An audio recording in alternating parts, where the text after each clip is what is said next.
If both of your parents were born in this country, take a step forward. If you have blue or green eyes, take 3 steps forward. Have you ever travelled overseas? Take a step forward. If both of your parents' first language is English, take a step forward. This is not fair. If you've ever been asked, but where are you really from? Take a step back. If you have noticed, most Australians on TV look like you. Take 3 steps forward. This sucks. If the Prime Minister of Australia has the same skin colour as you, take 3 steps forward. So if this is the starting position for everyone's race, How is my starting position? how confident are you, Aziza, that you can win, given you're all the way back there, but Rebecca and Aiden, they're all up here? Firstly, I'm a very slow runner, so I'll definitely lose. And secondly, I'm all the way back here. It doesn't seem fair. Like, most of these questions, I get to go forward just because of the way I look. And Alan's all the way at the back, just because people of white skin are more advantaged. Now everyone has their final positions. It's pretty clear who has the advantage, but who will win? All right, come together as a group, come together as a group. Who won? James. James won.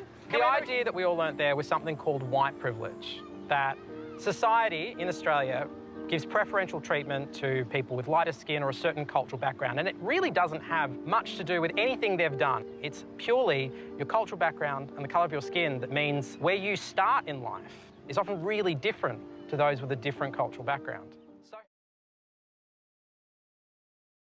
This is the 4th video in the series, going one by one through the philosophical fundamentals and logic of a progressive worldview that eats through our culture and institutions. This and upcoming videos are easier to understand if you have followed my previous videos, especially the first one about dialectic.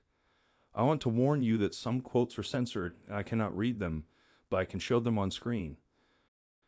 To briefly summarize, dialecticians believe that reality progresses according to alternative laws of reality that have a goal of completing the ultimate united state at the end of history. Therefore, dialecticians believe that divisions are a sign of an impure state. In the previous video about conflict theory, I explained that because they view society dialectically, they understand division as its fundamental characteristic. This division, understood as conflict, means society is divided into oppressor and victim groups. Because division is bad, society's nature is bad and predatory at the core. In the dialectician's eyes, division is achieved by creating a category that puts some people into a group to be preyed upon and those who prey on them. Different schools will focus on different divides. For materialist Marxists, capital will divide society into those who have and those who have not. For feminists, sex will divide society into privileged males and oppressed women. Others will focus on being educated as a privileged category or normal or knowing, etc. Postmodernists will talk about the othering that is a built-in feature of language. From this setup follow ideas like these. First is the idea of ideology. They believe dialectic describes laws of reality, so the divide is the most fundamental principle of incomplete reality. From that follows that every norm, conviction, or institution is a fake superstructure built to conceal and legitimize the divide. The system of those norms is called by them ideology. Capitalism, sexism, racism, etc. System, of course, is built in the interest of those who profit from the divide, predators. Ideology will be the topic of the next video. Then is set a Kafka trap. They claim that everything that rejects their assumption about the truth of the dialectical divide is an ideologically created false consciousness. In essence, everything that doesn't think like them is an artificial structure trying to mystify and disguise the true nature of dialectical reality. Consciousness will be the topic of a video in the future. The third assumption is constructivism. Because the divide removes us from the true state of unity, the categories it produces are artificial. The divide structures the current form of society and forms us all within it. our identities, and our fate. The side of the division line on which you stand determines what you have access to, how you will be treated, and therefore who you are, essentially whether the system feeds you or hunts you. Structuralism and constructivism will be the topic of the video after ideology. Further, because dialectic is a mystical and theological perspective, translated into the language of social philosophy, it is not an accident that many features of this worldview may feel similar to the religious understanding of the world. For example, the moment of the division is the fall from grace because it brings about a conflict. It removes us from the unity that the progress of history aims at. Unity for them is synonymous with good, and the goal of history, which is completing God. The things that distance you from this wholeness sever a link to God. Therefore, the division is synonymous with sin. This explains why they treat privilege and exclusion indiscriminately as sinful, and also why they sometimes say atonement instead of atonement, or why inclusion is such an important virtue for them. Fifth, if we combine two observations of constructivism and sin, we will understand why in their worldview some groups are tainted by original sin. Some groups' identity is constructed by creating a privileging, exclusionary divide, like whites as racist colonizers. For them, the very force that constructs your identity is an exercise in manifesting a historical exclusionary divide. Now, stretching the religious metaphor further, we can think about privilege as the blood of the lamb on your doorstep, which tells the angel of death or the systemic oppression who to spare. The sense of this metaphor may be a bit harder to catch because it reverses the places of good and bad. The key to grasping it is that it refers to the Gnostic inclinations of this worldview. Gnostics believe that the demiurge or lower evil God creates an imperfect dimension removed from absolute good and imprisons us in it. Dialecticians believe that the oppressor class, for example, the bourgeoisie, creates a fake oppressive reality and forms ideology to conceal it, for example. Capitalism, patriarchy, etc. The blood of the innocent, the lamb, is the line that shields you from predation of the system. But this system is not created by a good God and protection given by him to a good chosen people. Here is the evil imprisoner, builder of structural oppression, sacrificing innocent to privileged exploiters. Here we hear the echo of my claim from the first video about dialectic, that it inverts what it touches by creating an additional dimension above the one we know, and claims that the dimension you thought we were talking about is just a fallen state of this fabricated idealistic dimension. This is how the most abstract layer of theory works. I wanted to start at this level because only at the most general level of abstractions can we see commonalities.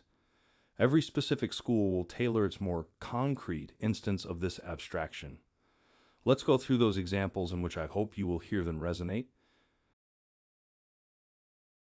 Capital is therefore not only personal, it is a social power. As capitalist, he is only capital personified. His soul is the soul of capital.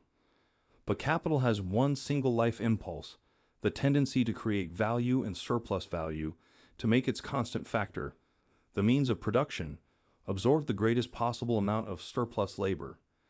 Capital is dead labor that, vampire-like, only lives by sucking living labor and lives the more labor it sucks. In bourgeois society, therefore, the past dominates the present. In communist society, the present dominates the past. In bourgeois society, capital is independent and has individuality, while a living person is dependent and has no individuality. As Beth Barilla notes, privilege is the oil in complex systems of domination that help these systems work smoothly. From a critical social justice perspective, privilege is systemically conferred dominance, and the institutional processes by which the beliefs and values of the dominant group are made normal and universal. Because dominant groups occupy the positions of power, their members receive social and institutional advantages. Thus, one automatically receives privilege by being a member of a dominant group. The fundamental precept of whiteness, the core of its value, is its exclusivity. Whiteness and property share a common premise, a conceptual nucleus of a right to exclude. This conceptual nucleus has proven to be a powerful center around which whiteness as property has taken shape. Whiteness is also normative. It sets the standard in dozens of situations. It may be even kind of property interest. The fact is, all ethnic groups, once they fall under the gaze and power of race makers, become racialized. The racializing serves the core mandate of race, to create hierarchies of value. Race creates new forms of power, the power to categorize and judge, elevate and downgrade, include and exclude. Race makers use that power to process distinct individuals, ethnicities, and nationalities into monolithic races. Although they clearly benefit from racism in different ways, whites as a racial group secure supremacy in almost all facets of social life. The concept of race does not just divide the working class along racial lines and compromise proletarian unity. Racism divides the white bourgeoisie from the black bourgeoisie, a mythical group, according to Herbal, and white women from women of color. In other words, race is an organizing principle that cuts across class, gender, and other imaginable social identities. This condition does not come about through an innocent process, let alone the innocence of whiteness. White privilege manifests itself in everyone and no one. Everyone is complicit, but no one wants to take on responsibility. The following sketch, which might be described as notes toward a theory of patriarchy, will attempt to prove that sex is a status category with political implications. Privilege is a right or immunity granted as a peculiar benefit, advantage, or favor. There is racial privilege, gender and identity privilege, heterosexual privilege, economic privilege, able-bodied privilege, educational privilege, religious privilege, and the list goes on and on. At some point, you have to surrender to the kinds of privilege you hold. Nearly everyone, particularly in the developed world, has something someone else doesn't, something someone else yearns for. I believe that masculinist genital functioning is an expression of male power in the culture. I believe that male sexual aggression is entirely learned behavior, taught by a culture which men entirely control. I believe, as I will explain, that there is a social process by which patriarchy confers power, prestige, privilege, and prerogative on people who are born with cocks, and that there is a sexual program promoted by the patriarchy, not Mother Nature, for how those cocks are supposed to function. It is what advocates of Enlightenment philosophy, rationalism, or nominalism vigorously assert.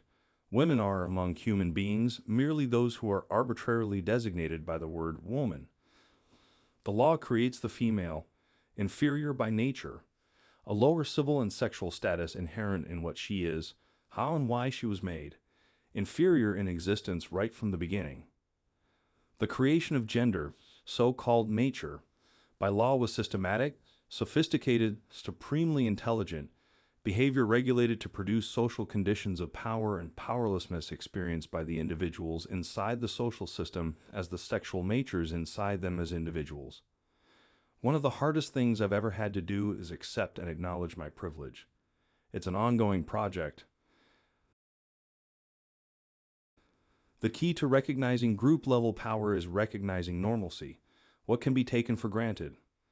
Labels such as regular, normal, gifted, and special shape the policies that social institutions, like schools and medicine, create that maintain this privilege and segregation. The penal system makes possible a mode of political and economic management which exploits the difference between legality and illegalities. One never escapes the reversion that follows any kind of exclusion. Refusing reason to madmen leads sooner or later to dismantling the basis of this reason. The mad take revenge in some way. Refusing animals the unconscious repression, the symbolic, confused with language, is, one can hope, sooner or later in a sort of disconnection subsequent to that of madness and of the unconscious, to put in question once again the validity of these concepts just as they govern and distinguish us today. Because if formerly the privilege of man was founded on the monopoly of consciousness, today it is founded on the monopoly of the unconscious. Capital, in fact, was never linked by a contract to the society that it dominates. It is a sorcery of social relations, it is a challenge to society, and it must be responded to as such. It is not a scandal to be denounced according to moral or economic rationality, but a challenge to take up according to symbolic law. One could say, along with Bourdieu, the essence of every relation of force is to dissimulate itself as such, and to acquire all its force only because it dissimulates itself as such, understood as follows: capital, immoral, and without scruples, can only function behind a moral superstructure, and whoever revives this public morality, through indignation, denunciation, etc., works spontaneously for the order of capital. Now, I believe setting up this opposition between sex and sexuality leads back to the positing of power as law and prohibition, the idea that power created sexuality as a device to say no to sex. For postmodernists, even the status of knowledge became a privileged category serving the regimes of power. I will only show a couple of quotes about that on screen because their writing is unnecessarily long and complicated. You can pause and read those quotes or find more on my website. Sex is a vector of oppression. Locating the mechanism whereby sex is transformed into gender is meant to establish not only the constructedness of gender, its unnatural and non-necessary status, but the cultural universality of oppression in non-biologistic terms. That disciplinary production of gender affects a false stabilization of gender in the interests of the heterosexual construction and regulation of sexuality within the reproductive domain. The construction of coherence conceals the gender discontinuities that run rampant within heterosexual, bisexual, and gay and lesbian contexts, in which gender does not necessarily follow from sex, and desire or sexuality generally does not seem to follow from gender, indeed, where none of these dimensions of significant corporeality express or reflect one another. When the disorganization and disaggregation of the field of bodies disrupt the regulatory fiction of heterosexual coherence, it seems that the expressive model loses its descriptive force. That regulatory ideal is then exposed as a norm and a fiction that disguises itself as a developmental law regulating the sexual field that it purports to describe. Queer theory can be used to examine how often impossible standards of normalcy are formed, not only through institutional categorizations of gender and sexuality, but also through social expectations produced through the racialized structures of capitalism that are inextricably intertwined with that hierarchy. Childhood innocence is not universal, nor is it inherently good, an ideal to which society should automatically subscribe. The nature of innocence is defined in relation to its absence, in that we can define what it means to be innocent by identifying what we seek to protect children from, in these cases, adult knowledge of sexual desire, consumption, violence, and immorality.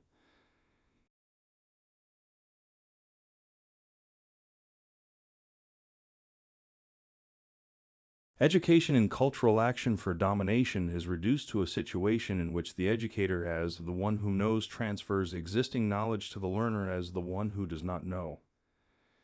In the banking concept of education, knowledge is a gift bestowed by those who consider themselves knowledgeable upon those whom they consider to know nothing. Projecting an absolute ignorance onto others, a characteristic of the ideology of oppression, negates education and knowledge as processes of inquiry. The teacher presents himself to his students as their necessary opposite. By considering their ignorance absolute, he justifies his own existence. The students, alienated like the slave in the Hegelian dialectic, accept their ignorance as justifying the teacher's existence. But unlike the slave, they never discover that they educate the teacher. Critical pedagogy has revealed how student identities are differentially constructed through social relations of schooling that promote and sustain asymmetrical relations of power and privilege. It has shown that this construction follows a normative profile of citizenship and an epistemology that attempts to reconcile the discourse of ideals with the discourse of needs. Discourses have been revealed to possess the power to nominate others as deviant or normal. Dominant discourses of schooling are not laws. Rather, they are strategies, disciplined mobilizations for normative performances. People don't discriminate against groups because they are different, but rather the act of discrimination constructs categories of difference that hierarchically locate people as superior or inferior, and then universalizes and naturalizes such differences. The following quotes will be examples showing how successful at spreading those disciplines are. Here are pedagogues writing instead of education about rethinking democracy and whiteness in terms explicitly taken from critical race theory. Whiteness can be considered as a conscription of the process of positive self-identification into the service of domination through inscribing identity into an onto-epistemological framework of us against them. For those who are non-white, the seduction of whiteness can produce a self-definition that disconnects the subject from his or her history of oppression and struggle, exiling identity into the unmoored, chaotic realm of abject otherness, and tacitly accepting the pause one home's superiority of the Western subject. Whiteness provides the subject with a known boundary that places nothing off limits, yet which provides a fantasy of belongingness. It's not that whiteness signifies preferentially one pole of the white, non-white binarism. Rather, whiteness seduces the subject to accept the idea of polarity itself as the limit text of identity, as the constitutive foundation of subjectivity. Whiteness in the United States can be understood largely through the social consequences it provides for those who are considered to be non-white. Such consequences can be seen in the criminal justice system, in prisons, in schools, and in the boardrooms of corporations such as Texaco. It can be defined in relation to immigration practices and social policies and practices of sexism, racism, and nationalism. It can be seen historically in widespread acts of imperialism and genocide and linked to an erotic economy of excess. The category of privilege is important also because of this fact. If you ever want to become a critical theorist and want to subvert philosophy and culture, you start here.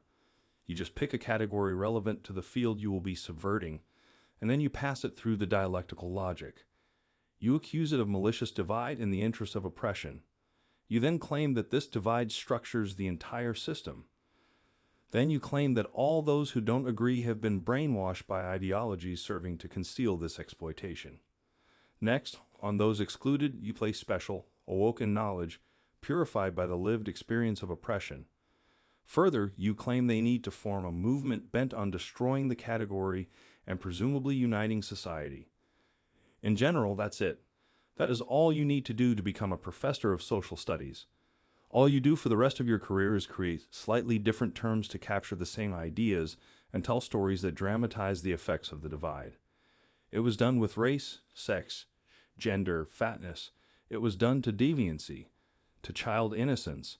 It was done to having an able body and being a cripple, and so on and so on.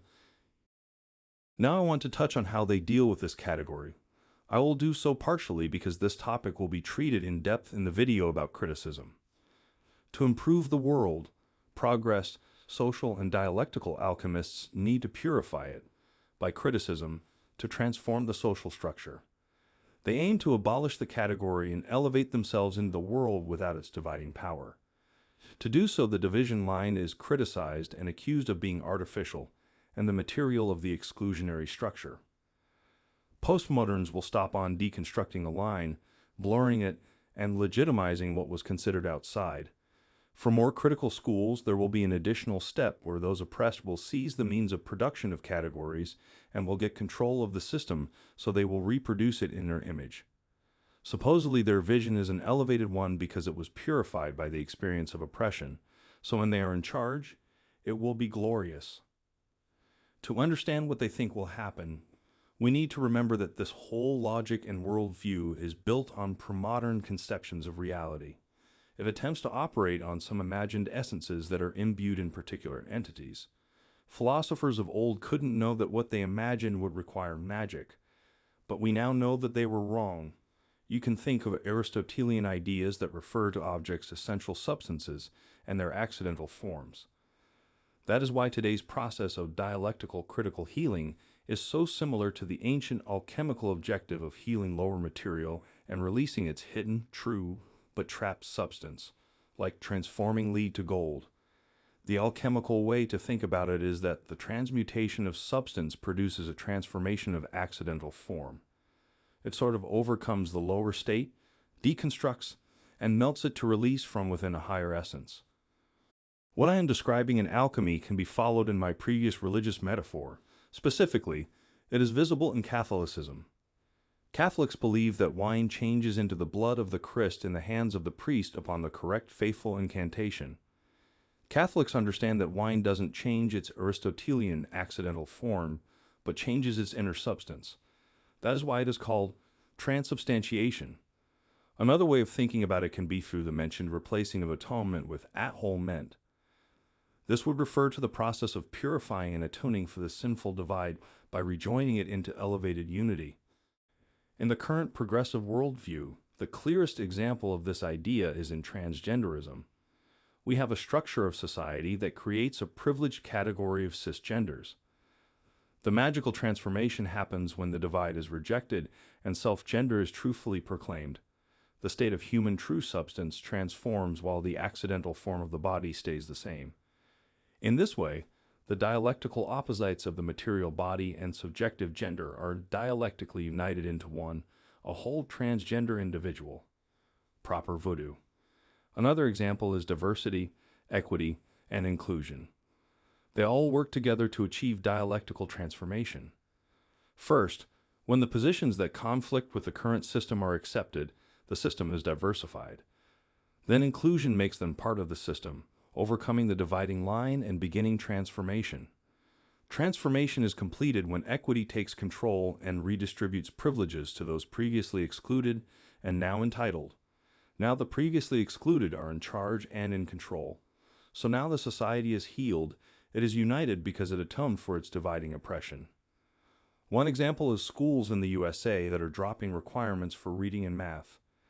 In this equitable way, they delude themselves to abolish the divide between those who didn't pass the test and those who did. Similar dynamics play out in slogans like "Believe all women," "The future is female," or "The future is queer." The same can be seen in postmodern takes that refuse existence to any standard when we hear "stop shaming" or "stop judging." Here are a couple of quotes playing around with this idea. In this sense, the theory of the communists may be summed up in the single sentence: abolition of private property. Finally, communism is the positive expression of annulled private property, at first as universal private property. When all capital, all production, all exchange have been brought together in the hands of the nation, private property will disappear of its own accord, money will become superfluous, and production will so expand and man so change that society will be able to slough off whatever of its old economic habits may remain. It is not necessary to argue that feminist theory or feminist criticisms tell the truth about science. Rather, feminist theory ought to challenge our patriarchy's very conception of theory itself. There is no way out of such a dilemma but to rebel and be broken, stigmatized, and cured. Until the radical spirit revives to free us, we remain imprisoned in the vast gray stockades of the sexual reaction. She has to shed her old skin and cut her own clothes. She will only be able to do this if there is a collective change. No one teacher can today shape a female human being that would be an exact homologue to the male human being. If raised like a boy, the young girl feels she is an exception, and that subjects her to a new kind of specification. Stendhal understood this, saying, "The forest must be planted all at once." But if we suppose, by contrast, a society where sexual equality is concretely realized, this equality would newly assert itself in each individual. All our children are outridders for a queendom not yet assured. It's not a matter of emancipating truth from every system of power, which would be a chimera, for truth is already power, but of detaching the power of truth from the forms of hegemony, social, economic, and cultural, within which it operates at the present time. Archaeology proceeds in the opposite direction. It seeks rather to untie all those knots that historians have patiently tied. It increases differences, blurs the lines of communication, and tries to make it more difficult to pass from one thing to another. Maybe the target nowadays is not to discover what we are, but to refuse what we are. Building in part from queer theory and trans studies, queer and trans pedagogies seek to actively destabilize the normative function of schooling through transformative education. This is a fundamentally different orientation than movements towards the inclusion or assimilation of LGBT people into the existing structures of school and society. The idea that sexual practice has the power to destabilize gender emerged from my reading of Gail Rubin's The Traffic in Women and sought to establish that normative sexuality fortifies normative gender. I borrow from queer theory's insistence that queerness is that which undoes identity, not what holds it together. For queerness can never define an identity, it can only ever disturb one.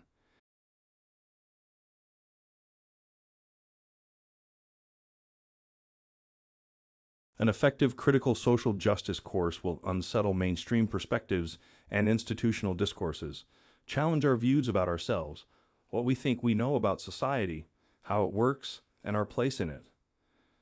Viewing illiterates as men oppressed within the system, the literacy process, as cultural action for freedom, is an act of knowing in which the learner assumes the role of knowing subject in dialogue with the educator.